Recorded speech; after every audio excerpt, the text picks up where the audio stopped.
এই ওয়ার্ল্ড কাপে আমি ভালো আগে থেকেই জানতাম যে আর্জেন্টিনার বিপক্ষে এরকম আবার ক্লেমস উঠবে যে তারা ফিফা রিগ করেছে, ফিফা তাদেরকে ফেভার করে। যদি কোনো ম্যাচে 1%ও তাদের প্রতি ফেভার করা হয়, বা এই প্রতিটা বিগ টিমকে ফেভার করা হয়, এটা সম্পর্কে তোমাদের ন্যূনতম ধারণা নেই। তোমরা ফুটবল রুলস সম্পর্কে জানো না, যারা ভিডিও বানাচ্ছ এখন বেশিরভাগরাই ফুটবল রুলস সম্পর্কে জানো না। পর্তুগালের যে হচ্ছে এজেন্সিরা টুইটারে সবাইকে হচ্ছে পে করতেছিল, টুইটারে ক্যাম্পেইন চালাচ্ছিল যাতে হচ্ছে আর্জেন্টিনাকে নিয়ে ট্রোল করা হয়, সেটা সম্পর্কে তোমরা কেউ জানো না। পুরো ইন্টারনেটে যখন ডার্ট ছড়িয়ে পড়ছে না, তারা শুরু করেছে এবং বাকিরা ভিউসের জন্য হচ্ছে ঝাঁপিয়ে পড়েছে এখানে। যেখানে আমি এমন অনেককে দেখাইতে পাবো যারা ফুটবলের এখন পর্যন্ত 90টা মিনিট ফুটবল খেলা দেখেনি, তারা এসে রুলস নিয়ে কথা বলতেছে, তারা এসে বলতেছে কনস্পিরেসি থিওরি সরাচ্ছে তারা, যে কিভাবে আর্জেন্টিনা রব করেছে। যেখানে তাদের হচ্ছে কথাগুলো যে বলতেছে না, সেখানে তারা রুলস অনুযায়ী একটা কথাও বলতেছে না, তারা জানেই না যে এটা রুলস। তারা হচ্ছে যে দেখতেছে পায়ে লেগেছে তার মানে ফাউল, ভাই পায়ে লাগলেই ফাউল। ট্রিপ আর স্টম্প কি সেটা তোমরা জানো না? তোমরা ফুটবল খেলা দেখো, এই আমাকে বলতে চাও যে তোমরা ট্রিপ আর স্টম্পের মধ্যে পার্থক্য জানো না? তোমরা জানো না যে হচ্ছে জার্সি পুল অফ করলে তোমার ইয়েলো কার্ড গ্যারান্টি 100% দিতে হয়? হ্যাঁ, ইজিপ্ট ইজিপ্ট হচ্ছে রব করেছে আর্জেন্টিনাকে, ইজিপ্ট অলমোস্ট আর্জেন্টিনাকে রব করে ফেলেছিল। এই ম্যাচের মধ্যে যদি পুরো হাইলাইটস আপনারা আবার যেয়ে দেখেন, আপনারা শুধু বলবেন মলিনা হচ্ছে ওই তার ফেসে মেরে দিয়েছে, প্যারাডাইস ফাউল করেছে, কুতি রুমেরও ফাউল করেছে, তার ইয়েলো কার্ড পাওয়া উচিত ছিল। আমি এমন অনেক ক্লিপ দেখাইতে পাবো আপনাদেরকে যে এর থেকেও বাজে ফাউল করা হয়েছে আর্জেন্টিনার প্লেয়ারদের উপর, কিন্তু 90 মিনিট পর্যন্ত কোনো ইজিপ্টের প্লেয়ার একটা ইয়েলো কার্ড রিসিভ করে নাই।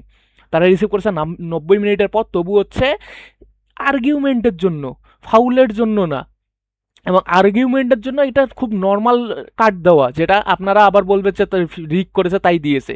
কোনো প্লেয়ার যদি কোনো অফিসিয়াল কোনো কোচ যদি কোনো অফিসিয়াল কোনো কোচের স্টাফ যদি কোনো অফিসিয়াল ম্যাচ অফিসিয়ালের সাথে তর্ক করে, তাহলে সে কার্ড খাবে, এটা হচ্ছে গ্যারান্টি, প্রতিটা ম্যাচেই এটা হয়। আর এখন হচ্ছে সবাই যে ভিডিও জানাচ্ছে না, বেশিরভাগরাই তো অবশ্যই তারা হচ্ছে কোনোদিন ফুটবল খেলা দেখেই নেই, ফুটবল রুল সম্পর্কে কিছুই জানে নাই, তারা বলতেছে আর্জেন্টিনা রিক করেছে।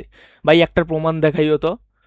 তোমরা হচ্ছে আর বাকিরা যারা ফুটবল খেলা দেখো, যারা দেখেও হচ্ছে এরকম অন্ধের মতো হচ্ছে এটাকে সাপোর্ট করে যাচ্ছ, আর্জেন্টিনাকে রিক বলতো, just because your favourite player favourite team didn't win it. বাই গ্রো আপ ভাই। এরকম হেড সরিয়ে তোমরা হচ্ছে পুরা পৃথিবীর সব থেকে ভালো গেমের, সব থেকে আমেজালা গেমের, সব থেকে হাইপালা গেমের তাদের সৌন্দর্যটা নষ্ট করে ফেলতেছো তোমরা।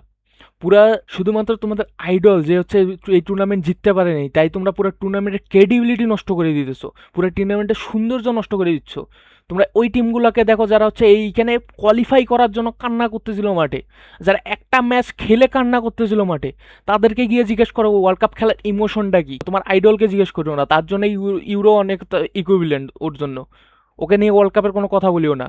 এবং ওর কান্ট্রি থেকে এইসব সরানো হচ্ছে, ওর কান্ট্রি থেকেই ক্যাম্পেইন চালানো হচ্ছে, যাতে যেখানে আর্জেন্টিনার বিপক্ষে এরকম হচ্ছে ক্যাম্পেইন চালানো হচ্ছে, যেখানে ওরা টাকা পে করতেছে আর্জেন্টিনার বিপক্ষে সব কথা বলার জন্য। এই ম্যাচটা ফুটবলের one of the simple match ছিল। এই ম্যাচে এমন কোনো বড় ডিসিশন দেওয়া হয়নি যেখানে আপনারা বলতে পারবেন যে এটা কোনো রিগ বা বেনিয়মের কিছু হয়েছে, কাউকে রব করা হয়েছে।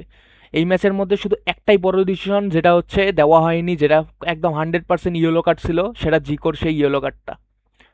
কি জিগো ভাই, এত যে বলতেছিলা যে এই যে আনফেয়ার আনফেয়ার আনফেয়ার, এই পুরা ম্যাচে যে বড় একটা ডিসিশন যেটা ভুল করেছে, মিস্টেক করেছে রেফারি, সেটা হচ্ছে তোমাকে ইয়েলো কার্ড না দেওয়া তোমার শার্ট পুল অফের জন্য।